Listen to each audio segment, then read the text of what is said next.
Premiers échanges qui étaient des visions assez générales, on a eu envie de vous donner trois aperçus les plus concrets possibles de ce qu'étaient les nouvelles frontières évoquées ce matin. Et donc on a proposé à trois startups de nature très différente de venir vous présenter ce qu'elles font et ce faisant aussi illustrer tout ce qui est en train de devenir possible. Et on va attaquer donc direct par Quantique.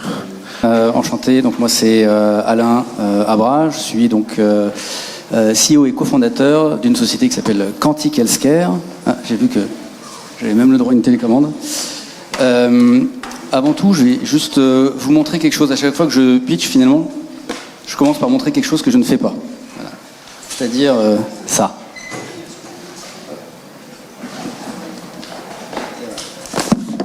On est dans un hôpital. Généralement, les gens connaissent ça. Alors, avec un brassard en plus, hein, donc pour prendre votre pression artérielle. Les gens connaissent aussi un oxymètre, et il est un peu long comme ça. Voilà. Pour prendre donc votre saturation d'oxygène. Et puis, il y en a encore d'autres quelque part cachés. Quoi qu'il en soit, ce type de dispositif, il y en a beaucoup qui sont vendus chaque année. Donc globalement, à peu près 100 millions de dispositifs de type oxymètre, tensiomètre, ceinture respiratoire. Il y en a 20% qui sont recyclés et ça couvre 10% du besoin. Alors ce que j'appelle le besoin, c'est-à-dire ça va de la prévention jusqu'au suivi de maladies chroniques et d'autres.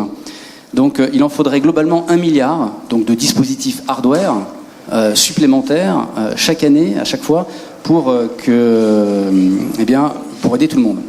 C'est évidemment pas possible, c'est une équation qui ne serait-ce qu'économique et écologique qui est problématique, donc il faut trouver autre chose.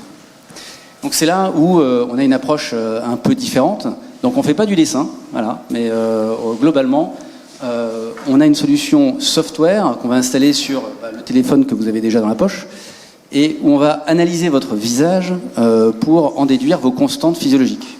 Donc aujourd'hui par exemple, en analysant votre visage, on va mesurer votre pouls, votre fréquence respiratoire. Pour ceux qui connaissent votre cohérence cardiaque, donc ça on est plus côté wellness et encore de moins en moins, votre variabilité cardiaque, votre stress, et on avance vers d'autres métriques. Donc la pression artérielle oui, la SpO2 oui, mais aussi par exemple depuis la semaine dernière, votre taux d'hémoglobine, enfin plus précisément pour l'instant, on va vous dire si vous avez une anémie ou pas en photographiant votre œil, voilà, tout simplement. Donc ça c'est nouveau. Donc l'idée c'est vraiment de centraliser tout ce que l'on peut faire avec le téléphone pour aller mesurer vos constantes et faire du diagnostic. Alors plus précisément, je disais que c'était software. Le plus généralement, on va vendre une API B2B SaaS. Ça veut dire que, alors certes, ça peut être disponible pour les utilisateurs finaux, donc pour les patients, mais nous on va le vendre par exemple aux plateformes de téléconsultation, les plateformes de télésurveillance, on va le vendre aux groupes pharmaceutiques, aux assurances, de façon à pouvoir distribuer la solution de façon, je dirais, normalisée et simple, et sans forcément se spécialiser dans un cas d'usage.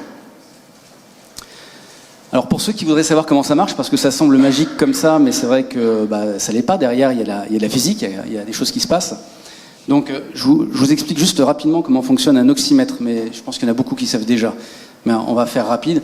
Un oxymètre, ça émet de la lumière. Cette lumière, elle est dans le rouge, dans l'infrarouge, elle est absorbée par le sang qui circule dans le doigt. Et donc à chaque fois votre cœur bat, vous avez plus de sang, plus de volume de sang dans le doigt. Okay, donc s'il y a plus de volume, c'est qu'il y a plus d'absorption.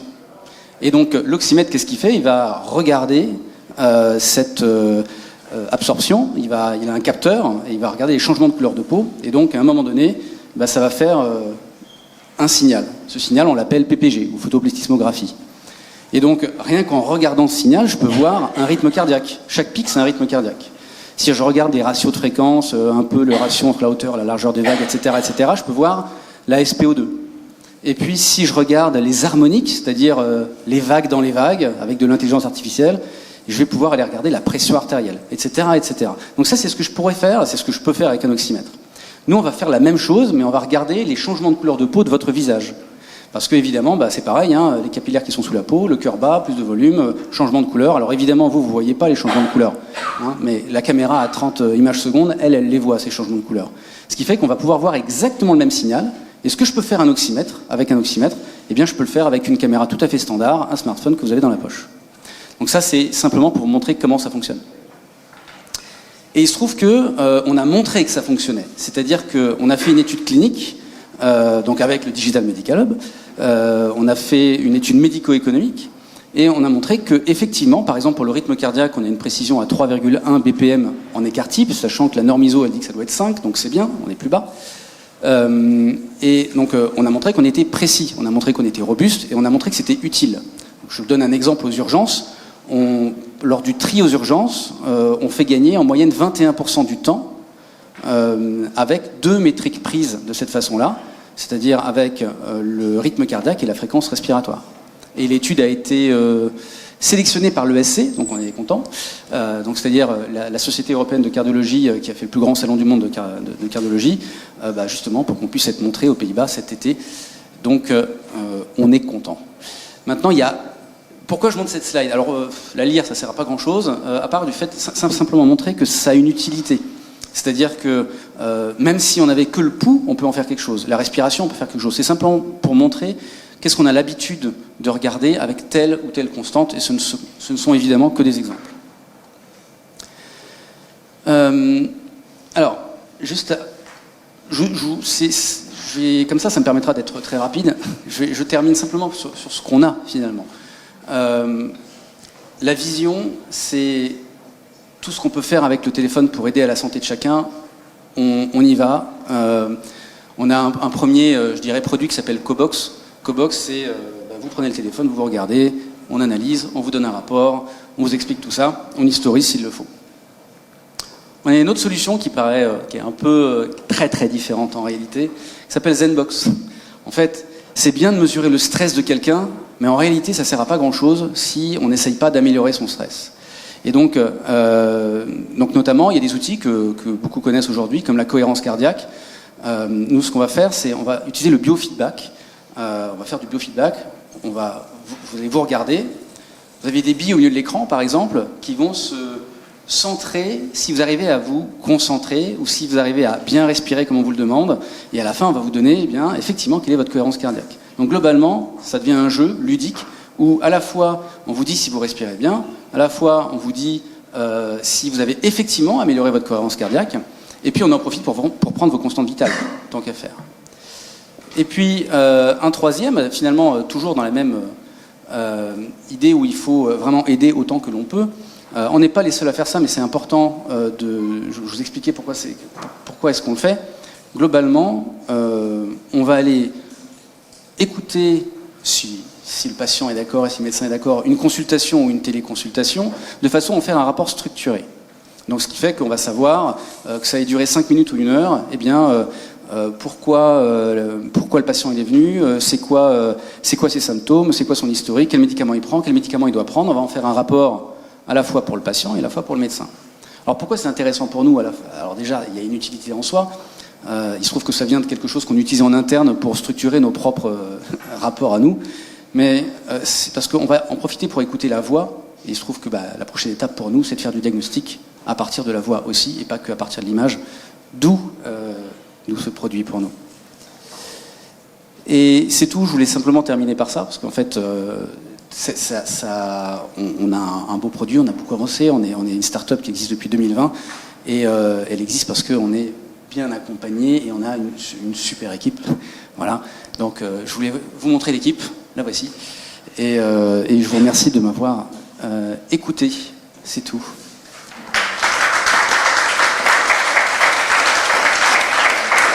Bonjour, je suis Bertrand Duplat, je suis cofondateur et CEO de Roboté. Je suis très très heureux de présenter à la PHP et à l'Hôtel Dieu. L'Hôtel Dieu, c'était notre première maison. On a démarré comme ça. Comme ça, c'est bien. Ok, ma tenue de micro doit être améliorée. Donc on a démarré nos premières années à l'Hôtel Dieu et on a beaucoup de collaborations. On espère en avoir encore plus et qu'elles se poursuivent avec des différents acteurs et des médecins, des chercheurs de la PHP à différents endroits. Un certain nombre sont présents lors des journées aujourd'hui et demain. Donc on est vraiment très très heureux de ce retour, je suis très heureux de présenter ce que l'on fait. Alors, je crois que c'est une slide en fait, mais c'est un espace, c'est un cerveau. Et nous, on s'intéresse au cerveau, et effectivement, c'est une nouvelle frontière, parce que bon, le cerveau existe depuis un certain temps, mais les thérapies du cerveau, notamment autour de la neurochirurgie, sont finalement assez récentes pour les thérapies modernes, et il y a beaucoup à faire. C'est vraiment un domaine où il y a énormément de pathologies qui ne sont pas soignées, ou pour lesquelles il y a éventuellement des thérapies symptomatiques, mais rien de structurel. Je pense à tout ce qui est cancer du cerveau, tout ce qui est neurodégénératif. Donc nous, on s'est attaqué, Roboté, on s'est attaqué à cette problématique. Et notre solution, et ce qu'on développe, c'est un micro-robot. Donc c'est un outil, c'est un micro-robot qui fait 2 mm, un petit peu moins de 2 mm de diamètre, et qui a vocation à se déplacer à l'intérieur du parenchyme cérébral.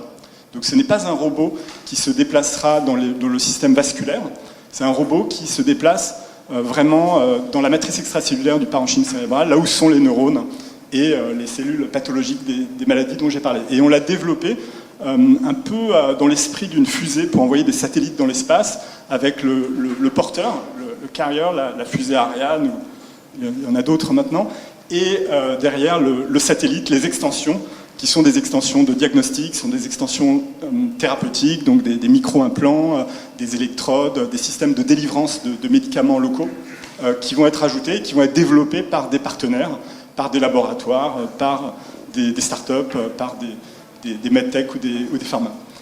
Et on développe tout ça parce que on est parti du constat du manque d'outils pour justement se déplacer à l'intérieur du cerveau.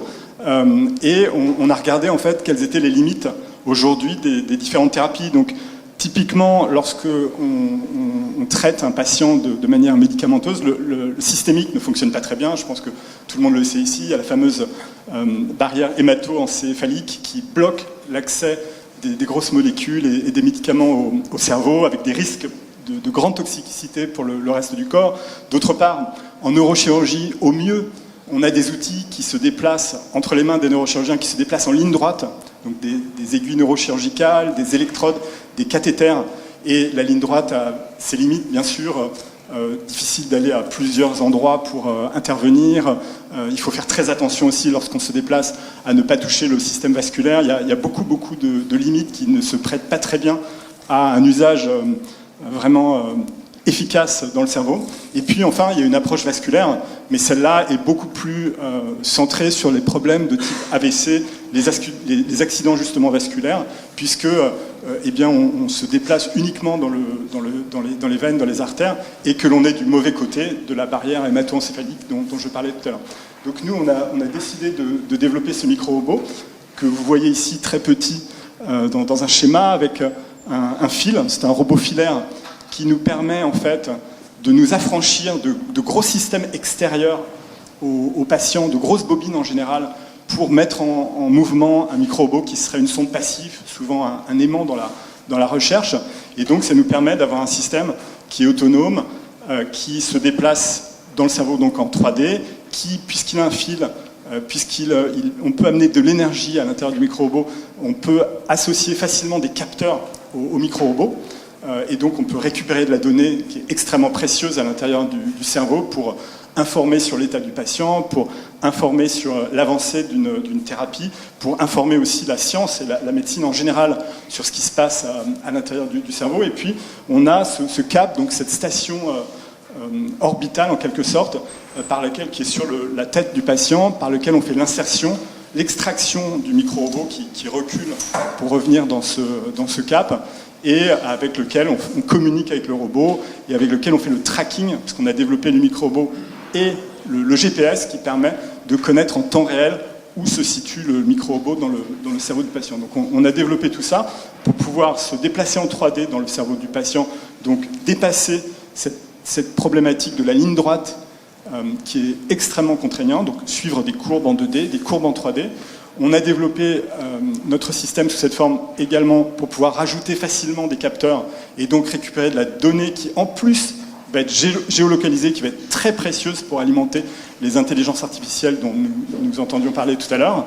Et enfin, on a développé ce système avec le CAP et son autonomie, et le robot avec son autonomie de déplacement et de tracking, pour pouvoir sortir du bloc opératoire et pour pouvoir faire du monitoring, donc pour pouvoir suivre le patient sur une durée un petit peu plus grande que celle que l'on aurait fait par ailleurs si on était juste au bloc opératoire. Donc la vision que l'on a initiale, qui était vraiment préalable à la création de la société, elle est un peu résumée dans cette scène du château dans le ciel de Miyazaki, où l'on voit, on ne voit pas très bien, mais on voit qu'il y a une forêt. En fait, c'est une île dans le ciel, qui est une forêt magnifique, qui est vraiment radieuse, avec des oiseaux qui chantent, sont très heureux, des arbres qui sont très florissants, parce qu'il y a un robot jardinier qui s'occupe de cette nature à temps plein. Et nous, notre objectif, c'est évidemment pas de nous occuper des gens qui vont bien, mais en tout cas de pouvoir s'occuper des patients pendant une durée suffisante pour s'assurer que le traitement fonctionne bien. Donc c'est cette vision du robot qui est là pour aider et accompagner dans une certaine durée pour diagnostiquer d'abord, ensuite pour traiter et enfin pour faire le monitoring post-traitement pendant quelques jours, pendant quelques semaines, pour s'assurer qu'on va dans la bonne direction, pour changer un traitement si c'est nécessaire. C'est ça vraiment que l'on a développé et qui est notre travail depuis plusieurs années. Bon, là, on rentre un peu plus dans le détail de ce triptyque qui pour nous est très important, donc de diagnostic, pronostic, traitement et monitoring.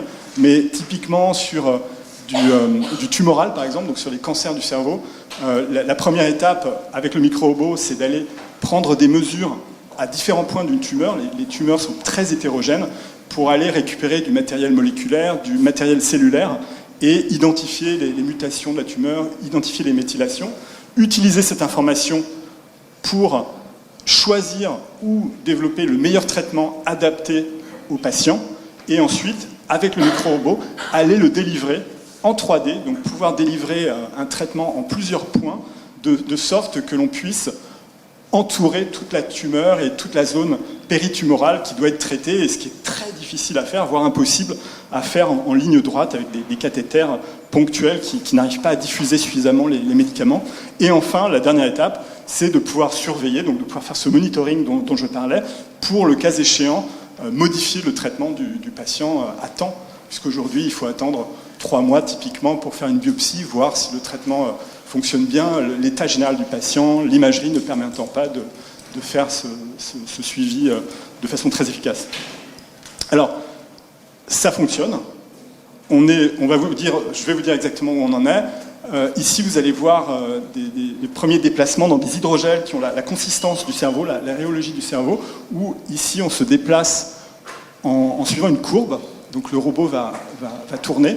Et ça, déjà, dans le cerveau, ça n'existe pas aujourd'hui. Il n'y a pas d'outil qui se déplace suivant une courbe 2D. Donc on a deux vues de la même scène avec une courbe 2D. Et ici, on a une courbe 3D, on a une spirale, et ça aussi, jusqu'à présent, ça n'existe pas dans le cerveau, et c'est très utile pour les raisons que j'évoquais tout à l'heure, que ce soit pour faire des mesures ou pour délivrer des médicaments. Aujourd'hui, où est-ce qu'on en est? Donc on a passé pas mal d'années à développer tous les étages de notre fusée, à les intégrer, et puis on en est depuis décembre 2022 aux essais précliniques. Et donc on a testé le robot sur modèles animaux cadavériques, sur des cadavres humains également. Et puis cet été, on a démarré les essais précliniques sur pilotes, sur animaux vivants également. Et typiquement, voilà, on peut vous montrer une image du micro-robot. Donc ici, on voit uniquement la partie motorisée, puisque tout n'est pas visible au scanner.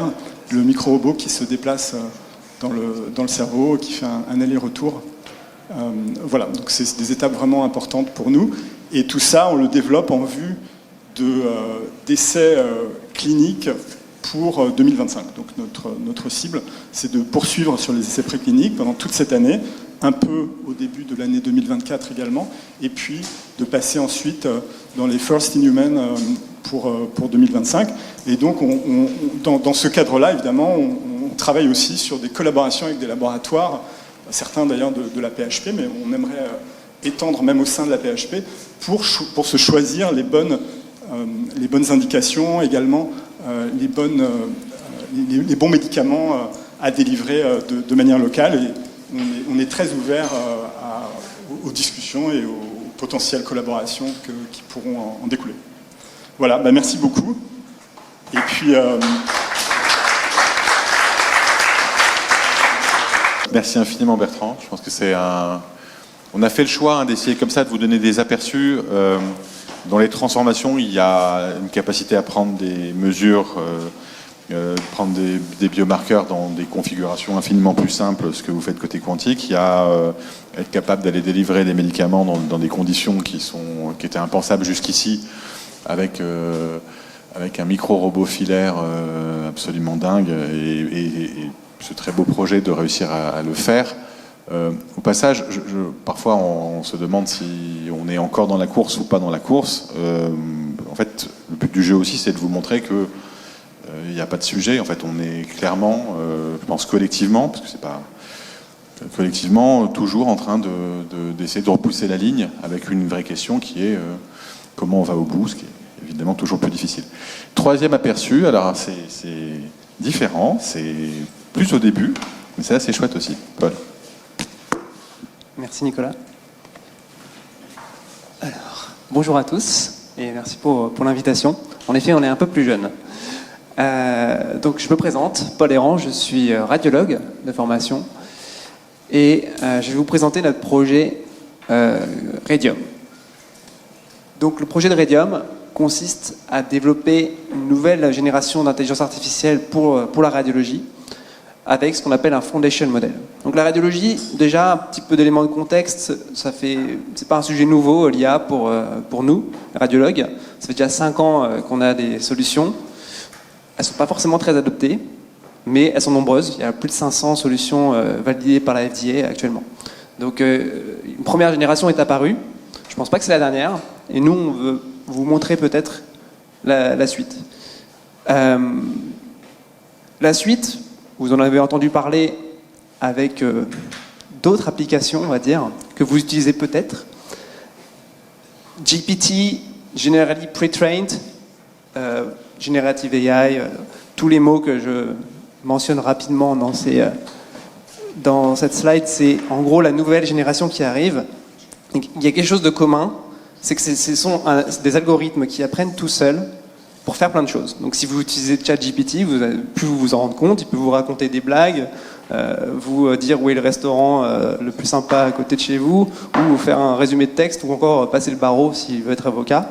Il a aussi récemment passé l'internat de médecine américain, donc il y a quand même des perspectives sur quelque chose de nouveau qui se passe. Quelque chose qui est un petit peu moins visible aussi avec ces algorithmes, c'est qu'ils ne sont pas cantonnés au texte. GPT-4, par exemple, a aussi des capacités de vision. Il n'y a pas encore le produit associé, mais il y a déjà des papiers qui mentionnent tout ça. Et au-delà de GPT, on va dire, c'est un paradigme qui change dans la communauté de machine learning. Et on a suivi ça avec mon associé, en fait, dans une boîte qui s'appelle Hawkin. Donc on a 5 ans d'expérience dans le domaine. Je vais vous en dire un petit peu plus. Donc la question qu'on se pose, nous, chez Radium, c'est, certes, il y a des gros, très gros, qui sont sur le sujet. Et est-ce qu'une petite start-up peut contribuer ? Nous, on veut contribuer à la radiologie. Et quand on dit on veut faire le GPT-4 de la radiologie, qu'est-ce que ça veut dire ? GPT-4, c'est un modèle multimodal, donc texte et image. Si on translate cette idée à la radiologie, à quoi ça ressemble ? Alors déjà, il faut des données, beaucoup de données. Donc le rapport à la donnée change. Là, notre premier batch, on a 150 000 patients dans données rétrospectives qui sont utilisées pour l'entraînement. Donc de l'imagerie 3D, ce qui correspond à environ 1 milliard d'images et encore plus de tokens. Donc un ordre de grandeur, on va dire, qui n'a pas à rougir par rapport à ce qu'il faut pour entraîner le modèle. Qu'est-ce qu'il va apprendre, ce modèle ? Il va apprendre l'anatomie de la tête aux pieds. Et il va faire ça de façon multimodale, donc il va s'aider, certes, de la sémantique visuelle observable dans les examens de la vie de tous les jours, donc des scanners, des IRM, par exemple, et aussi ce que le radiologue a vu. Il l'a parlé dans un compte-rendu radiologique. Vous avez tous au moins un compte-rendu radiologique chez vous, j'imagine. Et donc ça informe sur ce qu'il y a à voir dans les images également. Donc on va utiliser cette synergie, en fait, d'apprentissage par 2 modalités différentes, le texte et l'image, pour notre modèle. Première étape, Mais pour l'instant, notre modèle ne fait rien. Qu'est-ce qu'on peut en faire? Ce qui est différent aussi là, avec le Foundation Model, c'est qu'on peut faire plein de choses. Et donc, je vais vous en mettre quelques-uns d'exemples d'intérêt. Le cancer. Donc, le cancer, c'est un sujet qui n'est pas nouveau pour la radiologie, hein. Il y a même déjà des solutions pour le dépistage du cancer du poumon, par exemple, en scanner. Le problème, c'est qu'on ne s'arrête pas là en radiologie. On suit les patients de façon non invasive, par exemple. On a aussi des critères pronostiques. Est-ce que mon patient est grave quand j'ai fait le diagnostic, etc. Donc la radiologie, elle a un rôle dans la chaîne de valeur et dans le suivi du patient qui est beaucoup plus grand que juste le diagnostic. Et aujourd'hui, c'est très limité ce qui existe. Et on pense que ce modèle pourrait peut-être répondre de façon plus complète avec des tâches plus complexes. Par exemple, je sais pas, un suivi métastatique de patients, c'est plusieurs organes à regarder. Et donc il faut pouvoir observer de façon diverse les lésions. Donc c'est quelque chose qui est beaucoup plus transversal que ce qui est permis aujourd'hui. Un autre exemple très rapide, on change de modalité. Donc là, je vous ai montré du scanner. On passe à l'IRM. L'IRM, c'est multimodal par essence. Par exemple, je prends l'exemple de l'IRM du foie. L'IRM du foie, il y a au moins 10 séquences à regarder. Donc nous, radiologues, on met un petit peu de temps pour l'apprendre. Aujourd'hui, les algorithmes, ils mettent encore plus de temps pour apprendre supervisé, c'est-à-dire avec les générations passées. Parce qu'en fait, c'est très complexe. Il faut beaucoup d'annotations, par exemple, pour les images.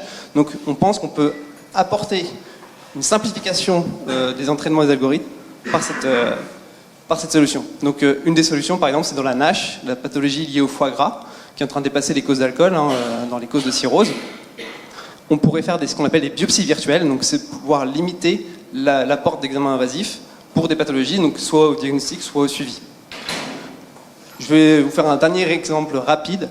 C'est un scanner cardiaque qui sert à dépister avant l'infarctus des coronaropathies, donc des pathologies des artères, qui sont indiquées en première ligne pour certains patients, mais qui aujourd'hui c'est un examen qui est insuffisamment accessible, notamment parce que c'est cantonné à des experts. Et on pourrait peut-être démocratiser à plus d'experts cette modalité. Vous avez compris le message, on peut faire plusieurs choses, et c'est vraiment ça la promesse de cette approche. Il y a déjà des intuitions qu'on peut voir avec des applications autres que médicales, et nous on veut translater ces idées en médecine. Et donc pour faire ça, on est dans une équipe. Donc j'ai rencontré mon associé chez Hawkin, donc j'ai 4 ans d'expérience en commun. Donc mon associé il est ingénieur centralien et l'équipe s'est étoffée. Nous sommes actuellement une équipe toute jeune de 7 personnes, surtout les ingénieurs, seniors ou juniors, pour pouvoir mener cette mission. On a un partenaire important aussi pour ce genre de projet, le supercalculateur Jean Zay, un des plus gros ordinateurs permettant de faire des gros calculs en France. Donc on n'a pas à rougir en termes d'infrastructure en France. Qu'on les salue au passage du coup. Et quelques mots aussi sur les perspectives de qu'est-ce que ça peut apporter. Certes, on peut s'intéresser aux radiologues, aux solutions software pour le radiologue, que j'aimerais utiliser ce genre de produit. Mais ce qu'on a appris, notamment chez Hawkin, c'est qu'il y a des besoins nouveaux, notamment dans l'industrie. Et par exemple, on pourrait citer l'industrie pharmaceutique, qui a des besoins en biomarqueurs, du coup, c'est ces exemples d'analyse dans les images, qui peuvent servir par exemple pour les essais cliniques, de façon un peu plus simple en termes de produits, c'est-à-dire qu'on n'a pas encore besoin d'une UX parfaite que le radiologue a besoin pour pouvoir bien fonctionner, et donc avec des cas d'usage peut-être plus simples au début, mais scalables, apporter quelque chose pour les essais cliniques. Donc on va dire en amont, screener les patients, et pendant les essais cliniques aussi, les monitorer. Un petit mot aussi rapide sur le biomarqueur. En fait, on peut avoir un peu un raisonnement similaire à celui du médicament. Donc le médicament, il a plusieurs phases avant d'arriver dans la pratique. Et en fait, le biomarqueur, il a un cycle également, de la phase de recherche à la phase commerciale. Et c'est assez cyclique, c'est-à-dire que des fois, on peut même réutiliser un biomarqueur qui, par exemple, était diagnostic, peut s'avérer pronostic. Donc toute une chaîne de valeur à explorer. Pour l'instant, on est au tout début, on est à la phase de recherche. On a déjà une traction commerciale avec une industrie pharmaceutique dans la NASH, mais on n'est qu'au début de l'histoire, donc affaire à suivre. sur aussi notre roadmap, où en sommes-nous? On est tout au début encore. On a levé notre première levée en juin. Et donc ça nous a permis de recruter l'équipe. On travaille actuellement sur le prototype. Donc j'espère avoir une démo à vous montrer la prochaine fois. Et on espère justement montrer par l'exemple quelque chose qui pourra apporter beaucoup plus que ce qui est actuellement existant.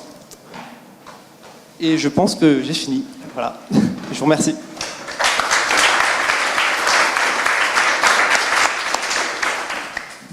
Merci infiniment. C'était super intéressant.